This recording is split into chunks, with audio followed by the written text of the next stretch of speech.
ఇప్పుడు ఇది ఇది ఏం జరుగుతుంది అనేది ఒక పెద్ద ప్రశ్నగా ఉంది. ఇవేమి కాకపోతే చివరి ఆప్షన్ మెరైన్స్ను పంపించడం, అంటే విమానాల్లో సైనికులను, భూతల బలగాలను సైన్యంలో ఇరాన్కు సైన్యాన్ని పంపించాలి, అది కూడా ఆలోచించండి ట్రంప్కు చాలామంది చెప్తున్నారు. ఎంత తమాషా అయిపోయిందంటే ట్రంప్ చివరికి నిన్న మీడియా కాన్ఫరెన్స్లోనే హెగ్జిత్ అని వాళ్ళ రక్షణ మంత్రి, నువ్వే కదా యుద్ధం చేయమను, నువ్వే కదా, నువ్వు చెప్తేనే కదా. నాకు ఒక దేశాధ్యక్షుడు, అసలు ప్రపంచంలో శక్తివంతుడైనటువంటి అమెరికా అధ్యక్షుడు రక్షణ మంత్రి, నువ్వు చెప్తే కదా యుద్ధం చేశాం, మళ్ళీ ఇప్పుడు ఏంటి వీళ్ళలాగా మారిపోయింది అనమాట. నిజానికి పైకి జోక్లాగా కనిపిస్తుంది కానీ ఇది చాలా క్లిష్టమైన సవాల్గా వాళ్ళకు మారింది. ఒక్కసారి సైన్యాన్ని దింపితే ఇరుక్కుపోవటం తప్ప బయటకు వచ్చే అవకాశం లేదు అన్నది స్పష్టం. సార్ ఇదిలా ఉంటే మరి లాక్డౌన్, ఈ పెట్రోల్ ఆందోళనలు, జనాలందరూ కూడా ప్యానిక్ గురవుతున్నారు. అలా చేస్తున్నారా ఎవరన్నా? చేయటం అంటే రెండు విషయాలు. ఒకటి, నిజంగానే చాలా ముఖ్యంగా మన సహజ వాయువు అంతా హార్మోజ్ నుంచి 90% వస్తుంది. పెట్రోల్ అన్నా కొంచెం తక్కువ, కానీ ఈ liquefied natural gas, petroleum gas ఇది అక్కడి నుంచే రావాలి. కాబట్టి అదొక ఆందోళన మనకు ఉంది. దానికి తగినట్టే మోదీ గారు నిన్న పార్లమెంట్లో చెప్తున్నప్పుడు మనం ఇప్పుడు ఎలా ఉన్నా దీర్ఘకాలిక సంక్షోభానికి సిద్ధం కావాలి. We should brace ourselves for a long term crisis if the war persist. యుద్ధం కనుక కొనసాగేట్ అయితే దీర్ఘకాలిక సంక్షోభానికి మనం సిద్ధం కావాలి. ఒక విధంగా కోవిడ్ ఆ సమయంలో ఏ విధంగా అయితే మనం చేసామో అట్లా చేయాలి అని ఆయన ఒక మాట అన్నారు. దాంతోపాటు ఒక 7 ఉపసంఘాలను నియమించారు. కోవిడ్లో 11 ఉపసంఘాలను నియమించారు. ఈ సరఫరాలు, పెట్రోలు, లాజిస్టిక్స్, ఇట్లాంటి ఆ దేశాలతో కమ్యూనికేషన్స్. సో ఎప్పుడైతే ఈ ఎమర్జెన్సీ మెషర్, అత్యవసర చర్యలు, ఈ సిద్ధపడాలని సంక్షోభం అని మోదీ చెప్పడం ఇది జరిగిందో, సహజంగా మన వ్యాపార వర్గాలు మీకు తెలుసు కదా, అంటే సంస్థలు వెంటనే ఏదన్నా క్రైసిస్ వచ్చిందంటే ముందే జాగ్రత్త పడడం, నో స్టాక్ అని బోర్డు పెట్టడం, ఒక 2 గంటలు ముందే మూసేయడం. అంతేందుకు ఈరోజు క్యాబ్లు జరగడం బాగా కష్టంగా ఉంది. ఒక్క రోజులో 150 రూపాయలు పెరిగిపోయింది రేటు. వాళ్ళది హైక్ అవసరాన్ని బట్టి, గిరాకీని బట్టి ఉంటుంది కదా. సో నిన్న రాత్రి అసలు ఎక్కడ చూసినా మైళ్ళ కొద్దీ ఇదంతా. ఇప్పుడు మార్నింగ్ నుంచి కూడా అదే పరిస్థితి ఇదంతా. అది కూడా కాకుండా అందరి దగ్గర ఏం సమృద్ధిగా డబ్బులు ఉండవు.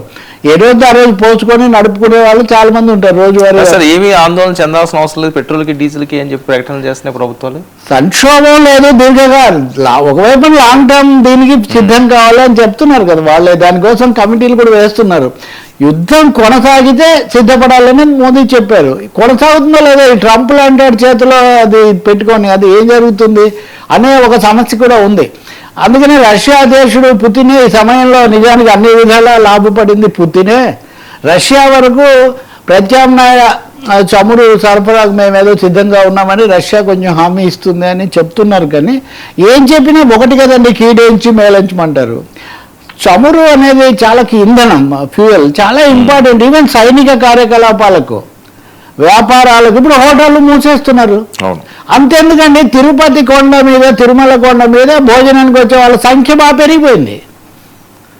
చాలా చోట్ల అన్నదాన సత్రాలు వీటన్నింటిలో పెరిగింది. ఎక్కడ హోటల్స్ ఎప్పుడైతే లేవో అలా తెచ్చే వాళ్ళు కూడా తగ్గించారు. ఇప్పుడు వాడికి పెట్రోల్ దొరకట్లేదు, ఇది అవుతుంది. కాబట్టి ఒక విధంగా కనిపించని ఒకటి వచ్చింది. వచ్చినప్పుడు ఎవరో మీడియాలో ఎప్పుడైతే ఆయన కోవిడ్తో పోల్చారో లాక్డౌన్ కూడా అనే ఒక మాట కూడా సోషల్ మీడియాలో లాక్డౌన్ ఆ విధంగా ఒక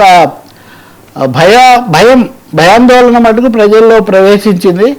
దీన్ని భర్తీ చేయాల్సింది, దీన్ని పోగొట్టి భద్రతను పునరుద్ధరించాల్సింది మటుకు ప్రభుత్వం. బహుశా ఈరోజు అఖిలపక్ష సమావేశం అంటున్నారు కాబట్టి అఖిలపక్షంలో ప్రభుత్వం స్పష్టమైన సమాచారం అక్కడ విడుదల చేయొచ్చు.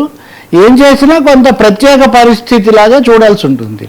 అసాధారణ పరిస్థితి అంతవరకు మనకొక్కరికే కాదు, ప్రపంచం అంతటికి. కానీ మనకు అక్కడి నుంచే ఎక్కువ వస్తుంది కాబట్టి, పైగా మనకి ఇప్పటివరకు గల్ఫ్ దేశాలతో సత్సంబంధాలు ఇవన్నీ ఉన్నాయి కాబట్టి మనకు అక్కడి నుంచి రాకపోతే అదొక సమస్య అవుతుంది. మనం ఇంకా చూడాలి. పెట్రోల్ విషయంలో కూడా మీరు చూస్తే అమెరికా వాడు మనల్ని రష్యా దగ్గర కొనొద్దని, ఎక్కువ రేట్లకు తన దగ్గర కొనమని ఒత్తిడి పెట్టాడు. దానికి కూడా మనం ఒక దశలో తల వంచి రష్యా దగ్గర కొనడం కూడా మనం మానేసాం. వెనిజులా నుంచి మనకు బాగా వచ్చేది. వెనిజులా నుంచి కూడా ఆపేశారు. సో మన పని గోడ దెబ్బ చెంప దెబ్బలకు మనం ఏం చెయ్యం తప్పుకు. అవును, కేవలం అంటే ఏదో సామెత చెప్తారు కదా, దూరంగా ఉండాలి అని. సో ఈ యుద్ధోన్మాదులకు దూరంగా ఉండకపోవడం వల్ల వచ్చిన ఒక సమస్య మనకు, ఈ ప్రపంచానికి కూడా వచ్చింది. సరే సార్. బట్ ఇరాన్ అయితే మీ నౌకలు పోనిస్తా ఉన్నారు, 4 నౌకలు పోనిచ్చారు. 4 నౌకలు పోనిచ్చారు. ఇప్పుడు ఆ గ్యాస్ మొత్తం లోడ్ చేస్తున్నారంట సిలిండర్లలోకి. కానీ అనేక నౌకలు చిక్కుకుపోయినాయి. ఇంకా వచ్చి 4 నౌకలు చూసి సంతోషించడం, అనేక నౌకలు ఇంకా జలసంధిలో వందల సంఖ్యలో చిక్కుకున్నాయి. యా సార్, అమరావతి మంటలు కుట్ర మాటలు ఏంటి? టెర్రర్ లింకులు, మొన్న ఎవరో ఉగ్రవాదులను పట్టుకున్నారని చెప్పి విపరీతమైన ప్రచారం ఆందోళనకరంగా ఉందండి. అంటే మనం గతంలో కూడా మాట్లాడాము, మొన్న అంతకుముందు నిన్న కూడా అది. అంతకుముందేమో ఎల్ఎన్టీ వాళ్ళ దాంట్లో, మొన్నేమో మేఘా దాంట్లో.